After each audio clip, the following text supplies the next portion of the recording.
ভারতের বিতর্কিত নিট প্রশ্নপত্র ফাঁস এবং পরীক্ষার্থীদের আত্মহত্যার ঘটনার বিচার দাবিতে চলা আন্দোলনে বড় সাফল্য অর্জন করেছে তরুণদের সংগঠন ককরোচ জনতা পার্টি সিজেপি। সংগঠনটির দীর্ঘ আন্দোলনের মুখেই কেন্দ্রীয় শিক্ষামন্ত্রী ধর্মেন্দ্র প্রধান পদত্যাগ করতে বাধ্য হন।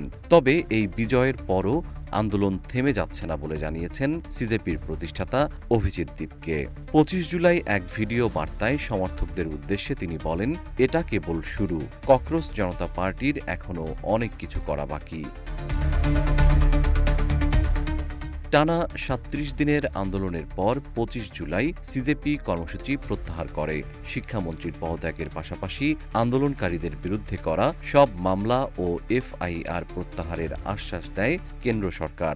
आराम से सो पाया हूँ और আন্দোলনের পর এক্সে প্রকাশিত ভিডিওতে অভিজিৎ বলেন, এখন নিশ্চিন্তে ঘুমাতে পারব, মনে আর কোনো দুশ্চিন্তা নেই। তিনি গত ৩৭ দিনের আন্দোলনকে অত্যন্ত কঠিন একটি লড়াই বলে উল্লেখ করেন।